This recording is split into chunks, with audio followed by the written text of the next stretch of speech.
Dominic assumed three things when he walked into that dining room. 1. He assumed he was the richest person at the table. 2. He assumed I was a failure, a quiet, mousy little thing he could use as a punchline to make himself feel tall. And 3. He assumed that my silence was weakness. By the time dessert was served, I had corrected all three assumptions. Publicly, he thought he was the shark in the tank. He didn't realize he was swimming with a leviathan until the water turned red. But to understand why his face went so pale, to understand the sheer mathematical precision of his destruction, we have to go back 72 hours. It started as it always does with the performance, the masquerade. My husband Matteo was driving. We were in our 4-year-old Toyota sedan. It's a perfectly reliable car. It blends in. It's invisible in a parking lot. That's the point. I looked down at my clothes. A gray cardigan I bought off the rack 3 years ago, trousers that were sensible, not stylish, scuffed flats. To the outside world, this is the uniform of the safe failure, the sibling who didn't quite launch, the one who settled. My mother calls it unambitious. My sister, Vanessa, calls it quaint. I call it camouflage. Inside my pocket, my phone buzzed. A single, short vibration. I didn't need to look at it to know what it was. It was a notification from the secure server at Streamwave Solutions, my company. The notification meant that the beta test for our new AI-driven HR compliance algorithm had just processed its 10 millionth user record without a single error. In that server room, I am not Sienna, the disappointing daughter. I am the founder. I am the CEO. I am the architect of a piece of software that is currently dismantling the traditional HR industry and rebuilding it in my image. I rubbed my thumb over the screen in my pocket. My secret power, my 8-figure net worth currently hidden behind a layer of cotton blend and family expectations. You okay? Matteo asked. His voice was low. He hates these dinners more than I do. I looked at him. Matteo is the only one who knows. He's the only one who has seen the bank accounts, the patent filings, the late nights where I coded until my eyes burned. I'm fine, I lied. Just preparing. He's going to be insufferable, Matteo said. You know that, right? Mom says this new boyfriend is a visionary. Visionary, I repeated. That usually just means unemployed with a trust fund. Promise me, Matteo said, glancing at me. Promise me we stick to the script. Low profile, no shop talk. We eat the dry chicken, we nod at your father's politics, and we leave by 9. Silence is survival, I whispered. It was our mantra. We pulled into the driveway of my parents' house. It's a monument to aggressive beige. Everything is expensive, everything is textured, and everything is designed to make you feel slightly inadequate. As we walked to the front door, I felt the familiar weight settle on my shoulders, the armor of this shadow child. For 30 years, I have been the backdrop to my sister Vanessa's spotlight. She was the beauty queen, the socialite, the one trained to marry wealth. I was the one who read books in the corner. They learned to ignore me. And I learned that if you don't brag, you can't be criticized. If you don't show them what you have, they can't try to take it from you. I took a deep breath, rubbed the phone in my pocket one last time, and opened the door. The air inside smelled of expensive potpourri and judgment. Sienna, my mother said. She didn't get up from the sofa. She just scanned me from my messy bun down to my scuffed shoes. You're late. We're on time, Mom, I said softly. Dominic is already here, she hissed, leaning forward. Her eyes were wide, manic. He is incredible, Sienna. He's in venture capital, high level. Please, for the love of God, try to look alive. She brushed invisible lint off my shoulder, a gesture that was more of a shove than a caress. And don't bore him with your little computer job details, she added. I won't say a word, I promised. And then I heard him. Disruption? The voice boomed from the dining room. It's all about disruption, Alan. You have to break the system to own the system. Dominic Loron. He didn't walk into a room, he invaded it. He was wearing a suit that cost more than my car, and he wore it with the desperate arrogance of a man who needs you to know the price tag. My father was nodding enthusiastically, pouring wine. My sister Vanessa was hanging on Dominic's arm like a trophy, glowing with the reflected light of his ego. Ah, Dominic spotted us. He didn't smile, he assessed. He scanned Matteo, dismissed him. Then he scanned me. His eyes lingered on the cardigan. A sneer, microscopic but undeniable, twitched at the corner of his mouth. This must be the little sister, he said. He didn't offer a hand. He offered a pronouncement. Sienna, I said. Dominic, he replied. But you can call me Dom, everyone does. Alpha Gains, right? He laughed. It was a loud, barking sound. My parents laughed with him, a beat too late, desperate to be in on the joke. I studied him. The suit was tailored, but he fidgeted with the cufflinks constantly. Nervous energy. The watch was a Patek Philippe, heavy in gold. He made sure to check the time every 30 seconds, flashing the dial toward the light. Nice watch, Matteo said, trying to be polite. Dominic beamed. 50K, he said, not missing a beat. Bonus from the Q3 exit. You know how it is, you eat what you kill. Right, Matteo said, looking at the floor. Let's eat, my father announced, ushering us toward the table. We sat down. The kill box. Dominic took the head of the table. My father, the man who paid for the house and the food, happily ceded the seat of power to the loudest voice in the room. I sat midway down next to Matteo. I unfolded my napkin, placed it on my lap, and engaged my deceptive calm. Let him talk, I thought. Let him fill the room with hot air. I am just the audience. I am just the scenery. For the first 20 minutes, it worked. Dominic monologued about synergy and market cap and scaling verticals. He threw around buzzwords like confetti. I ate my salad. I watched my mother look at him with adoration. I watched Vanessa preen. But a predator, even an incompetent one, eventually gets bored with easy prey. He needs to hunt. He set his wine glass down. The sound was sharp against the silence.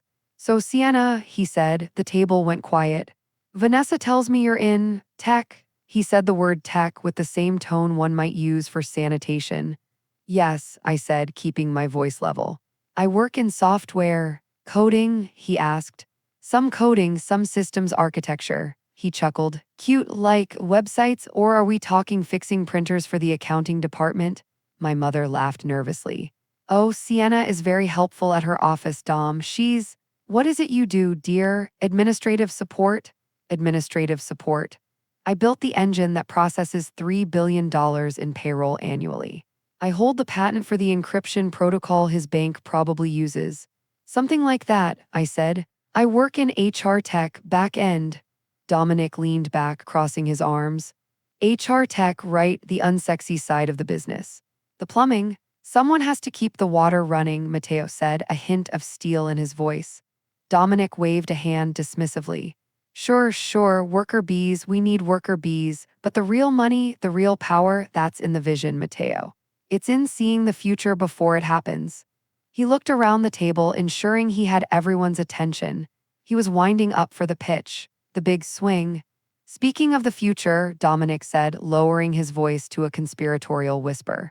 I shouldn't even be talking about this, strictly NDA territory, but we're family, right? My father leaned in. Of course, Dom, of course. My firm, Dominic said, puffing out his chest. Apex Capital. We are closing the deal of the century this week. I took a sip of water. I wasn't interested. I just wanted the cheesecake so I could leave.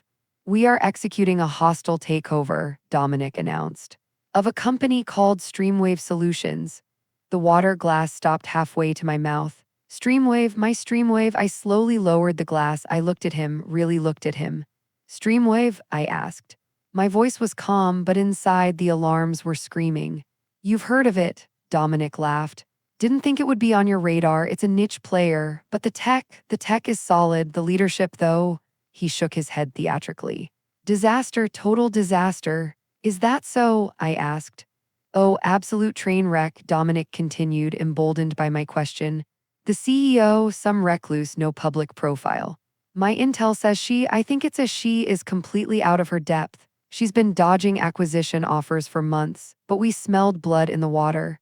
He took a sip of wine, savoring the lie. We cornered her, he said. Squeezed the supply chain. I personally led the strategy meeting. We're going to acquire the IP, gut the management, and fold the whole thing into Apex by Friday. I'm going to run the new division. Oh, Dominic. That's amazing, my mother cried. See, Sienna, that is how business is done. Dominic is going to be a CEO. It's a big step, Dominic said, feigning modesty. It was a theft. He was sitting at my father's table, drinking my father's wine and wearing my life's work like a stolen coat. He was claiming my sleepless nights, my anxiety, my triumphs, and my empire as his own. And he was using it to paint me, the real me, as a failure, a nervous wreck, A failed librarian? I looked at Mateo. He was staring at his plate, his jaw clenched so hard a muscle was jumping in his cheek. He knew. He was waiting for me. Silence is survival, I told myself. Just let it go. He's lying. You know the truth. That's enough. Buzz, buzz. It was my phone, the priority alert tone. I reached into my pocket. Sienna, my mother snapped. No phones at the table. Dominic is telling us about his acquisition. Sorry, I said. I just need to check the time. I pulled the phone out. I kept it under the table. I unlocked the screen. It wasn't a time check. It was an email from my lead counsel. Subject line, executed. Attached was a PDF. The final acquisition agreement. Streamwave Solutions had just been acquired, but not by Apex Capital. And certainly not by Dominic Loron. We had just closed a deal with Google Cloud for $450 million. I looked at the timestamp, signed 2 minutes ago. The ink was wet. I looked up at Dominic. He was still talking, still bragging, still spinning his fantasy about crushing the weak female CEO of Streamwave. His lie was no longer just an annoyance. It was now a mathematical impossibility. I didn't put the phone back in my pocket. I placed it on the table right next to my wine glass. Mateo looked at the phone, then he looked at me. He saw the look in my eyes. The resignation was gone. The safe failure was gone. Everything okay, Sienna? Dominic asked condescendingly. You look a little confused. Big numbers can be scary. I smiled. It was the first time I had smiled all night. No, Dominic, I said softly, I'm not confused. I'm just checking your math. The game was on. For 30 years, I played the role they wrote for me. The shadow, the background noise, the safe failure who made everyone else feel tall by comparison. I sat in that beige dining room, listening to the silverware click against the china, feeling the familiar suffocation of my family's expectations. I watched Dominic Loron, a man whose net worth was built entirely on credit and confidence, dismantle my dignity. He mocked my clothes, he mocked my life, he mocked the very silence I used to survive. But his greatest mistake wasn't the insults, it was the lie. He claimed he was buying Streamwave Solutions. He claimed he had broken the CEO, me, and forced a sale. He sat there, drunk on my father's wine and his own hubris, and tried to steal my life's work to build his own legend. He didn't know I was the CEO. He didn't know I had built that company from a laptop in a bedroom to an industry titan. And he certainly didn't know that the phone vibrating in the pocket of my discount cardigan held the death warrant for his entire charade. A signed, time-stamped acquisition deal with Google. I looked at him, and for the first time in my life, I didn't feel small. I felt surgical. I had the weapon. I had the motive. And as I placed my phone face down on the tablecloth, I made a decision. I wasn't going to just expose him. I was going to let him build his own scaffold, plank by rotten plank, and then I was going to kick out the support. The silence was over. The dismantling was about to begin. Checking my math, Dominic repeated. He let out a short, barking laugh. Sienna, honey, we're talking about valuations with 9 zeros. I don't think your calculator app goes that high. My mother tittered. It was a nervous sound like glass breaking underwater. Dominic is joking, Sienna, don't be so literal. I'm not being literal, Mom, I said, my voice soft. I'm being curious. I picked up my wine glass. I didn't drink. I just held it, swirling the red liquid, watching the centrifugal force push it up the sides. Rule number 1 of interrogation, give them enough rope. If you accuse a liar, they get defensive. If you ask a liar for details, they get creative. And creativity is where they make mistakes. So, I said, looking directly at Dominic. You're leading the acquisition personally? Personally, Dominic said, puffing out his chest. He adjusted his cufflinks again. The partners at Apex? They know I'm the closer. When you need the kill shot, you send in Dom. Right, I said. Apex Capital, they're based in Midtown, aren't they? 57th and Park, he shot back instantly. Corner office view. Which partner? I asked. The table went quiet. Dominic blinked. Excuse me, which partner at Apex is sponsoring the deal? I asked. I kept my face blank. Is it Henderson or maybe Sarah Wu? I read in the journal that Wu was pivoting heavily into SaaS platforms this quarter. It was a specific, targeted question.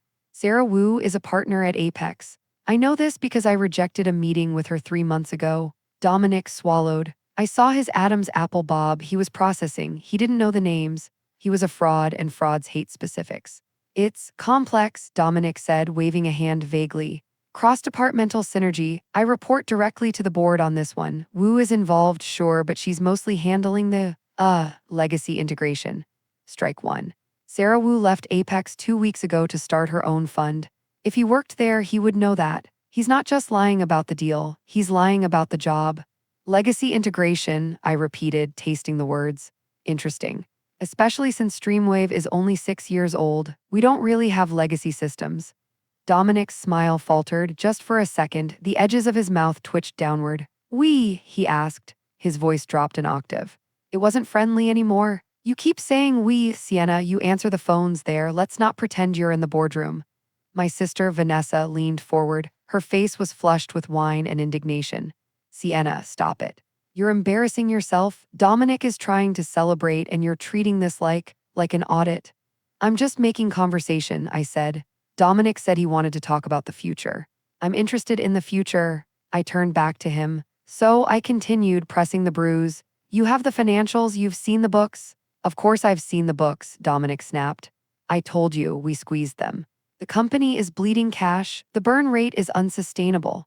Streamwave has been profitable since Q1 of year one. We have zero debt. We have cash reserves that could buy this entire neighborhood 3 times over.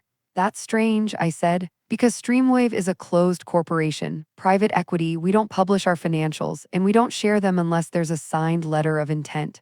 How did you get them, Dominic? I have my sources, he shouted.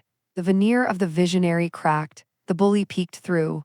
Corporate espionage, Sienna, leverage, things you wouldn't understand in your little cubicle. He turned to my father.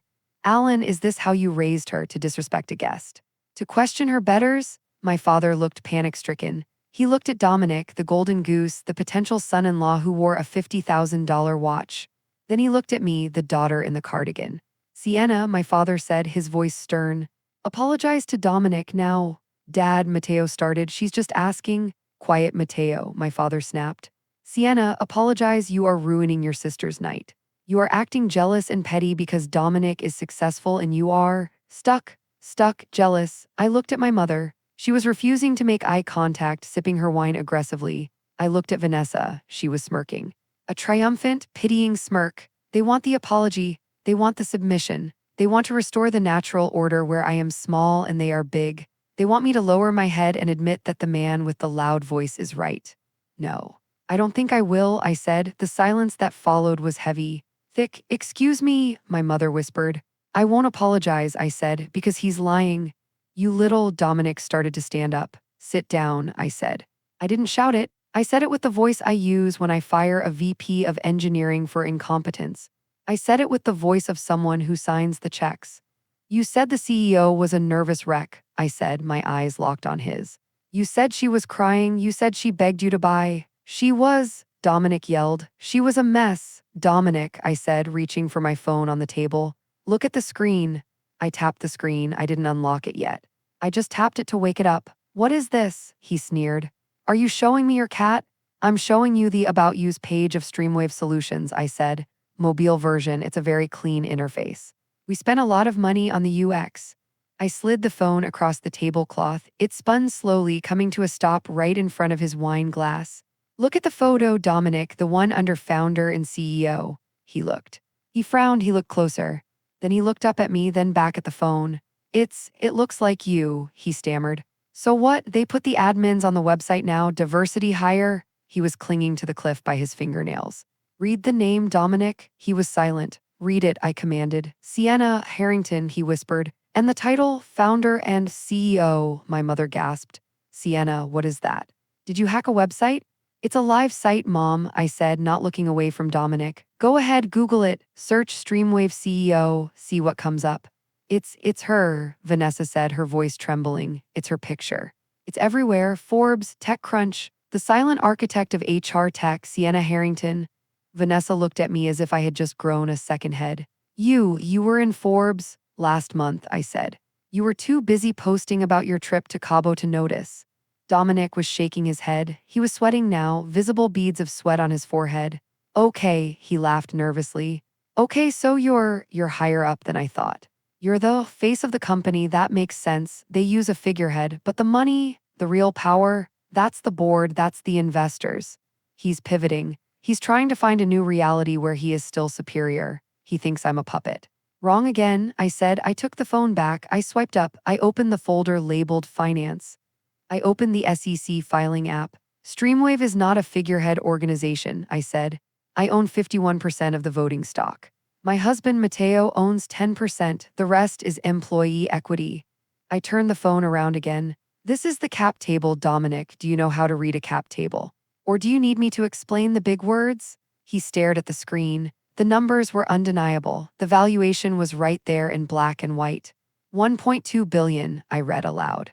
That was the valuation at the Series C raise last year. The room was absolutely silent. The only sound was the hum of the refrigerator in the kitchen. 1.2 billion. Sienna, my father choked out. I have a company, I said.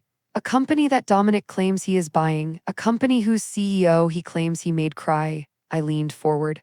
I don't remember crying, Dominic, do you? Dominic was pale. He looked like a man who had just realized the parachute wasn't opening. But he had one last defense mechanism. Rage. This is fake, he shouted, standing up and knocking his chair over.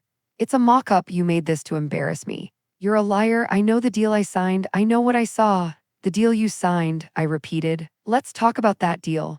I swiped to the email, the silver bullet. You said you were buying Streamwave for Apex Capital. You said you were the lead. I am, he screamed. Then why, I asked, my voice dropping to a whisper that carried more weight than his shouting ever could, did I just sign the definitive agreement to sell Streamwave to Google Cloud? 4 minutes ago, I held the phone up. I zoomed in on the signature page. Google, I said, not Apex. Google for $450 million in cash and stock. It's over, Dominic. The lie is dead. No, he whimpered, that's not. And just for fun, I continued, while you were eating your appetizer, I had my security team run a standard vendor background check on you. It's amazing what you can find when you have access to enterprise-grade data aggregators. Apex Capital fired you 6 months ago, I said. For expense account fraud, you weren't a partner, you were a junior analyst. And you didn't leave to pursue opportunities. You were escorted out by security. You're not a visionary, Dominic, I said. You're not a shark. You're just a man with a fake watch and a lot of debt trying to impress people who are too polite to ask for receipts. I looked at his wrist. It's a replica, by the way, I added. The Podec, the bezel is too thick. You really should have done your research. I stood up. The chair scraped against the floor. Matteo, I said, get the car. The interrogation wasn't a battle. It was an autopsy performed on a living subject. I didn't shout. I didn't flip the table. I simply asked questions that I knew he couldn't answer. I asked for names of partners who didn't exist. I asked for financial metrics he couldn't possibly know. And with every lie he stuttered out, every cross-departmental synergy and legacy integration, he tightened the noose around his own neck. He tried to pivot. He tried to claim I was just a figurehead, a diversity hire, a puppet for the real power. He couldn't conceive of a world where the woman in the gray cardigan was the architect of his destruction. So I showed him the blueprint. I put the phone on the table. I forced him to look at the About Us page where my face stared back at him above the title Founder and CEO. I forced him to look at the cap table where my equity stake was worth more than his entire imagined career. And then I delivered the coup de grace. While he was screaming about leading the acquisition for Apex Capital, I showed him the notification that had buzzed in my pocket during appetizers.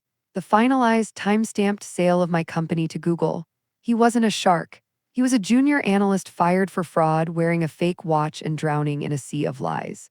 The predator had become the prey, and the dining room was no longer a stage for his ego, it was the scene of his execution. The silence that followed wasn't the silence of survival. It was the silence of a vacuum.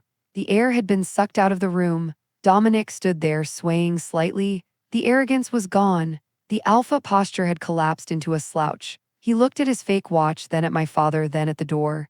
He was looking for an exit vector. Sienna, my mother breathed. Her voice was unrecognizable. It wasn't the sharp, critical tone I had heard my entire life. It was, trembling, she looked at Dominic, the man she had fawned over for 2 hours. The visionary, the CEO, then she looked at me, the failure, the daughter she had shoved into the corner, and then she did the math. Watch closely. This is the moment where love loses to leverage. She is calculating net worth. She is realizing that she bet on a mule when she had a thoroughbred in the stable. You sold to Google, my father stammered. For $450 million, cash and stock, I clarified. Mostly cash, Dominic, my mother said. Her voice was suddenly sharp again, but the target had changed. Dominic flinched. Patricia, listen, I can explain. The industry is fluid. I was between roles and, you're unemployed? She asked. It wasn't a question, it was an accusation. I'm consulting, Dominic pleaded. I have prospects. Sienna is just twisting the data. She's the CEO of a $1 billion company, my mother snapped. And you are a fraud. She stood up. My mother is not a tall woman, but in that moment, fueled by the humiliation of having been duped, she looked 10 feet tall. Get out, she said. Patty, come on, Dominic whined. He reached for Vanessa. Ness, baby, tell them about our plans. Vanessa recoiled. She looked at me terrified. She realized that her golden child status had just been revoked by the SEC. Don't touch me, Vanessa hissed. You said you were buying me a loft in Tribeca, you. You live in your car? I'm between leases, Dominic yelled. It's a transitional housing strategy, I repeated. I'll have to remember that one for the HR handbook. Get out, my father roared. He slammed his hand on the table, knocking over the wine bottle. Red wine spilled across the pristine white tablecloth. Dominic looked at the stain. He looked at us. And then the mask fell off completely. Fine, he spat. Fine. You people are boring anyway. You think you're better than me? I'm a disruptor. You're going to leave, Matteo said. He stood up. Matteo is a calm man, but he is 6'2" and he was done eating dry chicken. Dominic scrambled. He grabbed his jacket. He didn't look back. We heard the front door slam, followed by the aggressive revving of an engine that definitely needed a muffler replacement. They looked at me, and I saw it, the pivot. I expected anger, I expected shame, but I underestimated their capacity for revisionist history. Sienna, my mother said, a smile trembling on her lips. She walked around the table. She reached out a hand. Oh my God. Why didn't you tell us? We didn't want to brag, I said. Silence is survival, remember? But, darling, my father said, wiping sweat from his forehead. A CEO, a founder, we always knew you were capable, didn't we, Patricia? We always said Sienna was the smart one. Totally, Vanessa said. I mean, I always told Dominic not to underestimate you. I just didn't want to spoil your secret. They were rewriting the last 30 years in real time. The neglect, the insults, the safe failure narrative, it was all being swept away by the tidal wave of my bank account. They don't love me more, they just value me more. There is a difference. My mother put a hand on my shoulder. We have to celebrate. We'll throw a party, a real party. We can invite the club members. We can. No, I said. No, my mother blinked. I think we're done here, I said. Mateo and I have a flight to catch. We have a closing dinner in Palo Alto tomorrow. But dessert? My mother asked. We have cheesecake. I looked at the cheesecake sitting on the sideboard. It looked perfect and completely unappetizing. I'm full, I said. I grabbed my purse. I checked my pocket to make sure the phone, my weapon, my shield was safe. Dad, I said, thanks for the wine. It was adequate. Sienna, wait, Vanessa cried out. Can I call you? Maybe I could come visit. I've always wanted to see the campus. I looked at my sister, the golden child. She looked very small now. You can call my assistant, I said. Her name is Jessica. She handles all my scheduling. But I'm your sister, and Dominic was your boyfriend, I said. You have bad judgment, Vanessa. I'm not sure I trust it. I turned to Mateo. Ready? Been ready for 3 years, he smiled. We walked out. We didn't slam the door, we closed it gently. The click of the latch was the most satisfying sound I had ever heard. The fallout was efficient. Mateo didn't post the story, I did. I wrote a LinkedIn post 3 days later. Title, The Myth of the Loudest Voice, Why Silence is the Ultimate Leverage in Business. I didn't name Dominic. I didn't have to. I described the archetype, the fake visionary, the man who claims credit for work he doesn't understand. It went viral, 2 million views in 48 hours. The tech community loves a justice story. And because the internet is undefeated, they found him. Someone in the comments recognized the 50K watch story. They identified Dominic. It turns out Dominic had been trying to raise capital for a new crypto fund. When the investors saw my post and realized he was the fraud who tried to claim Streamwave, the term sheets evaporated. He is currently working in sales for a solar panel company in New Jersey. I hear he's doing okay. He wears a Fitbit now. As for me, I am standing in my office at the new Google Cloud campus. The shadow child is gone. I signed the final closing documents yesterday. The pen was heavy. The check was heavier. My mother calls every day. I answer once a week. We talk about the weather. We don't talk about business. She knows better now. I looked out the window at the city below. Millions of people rushing, shouting, trying to be heard. Dominic thought that power was volume. He thought that if he screamed loud enough, the world would bow. He was wrong. Real power doesn't scream. It doesn't brag. It doesn't need to be the loudest voice in the room. Real power is the ability to sit in silence, knowing that at any moment, you can burn the whole table down, and I am very powerful.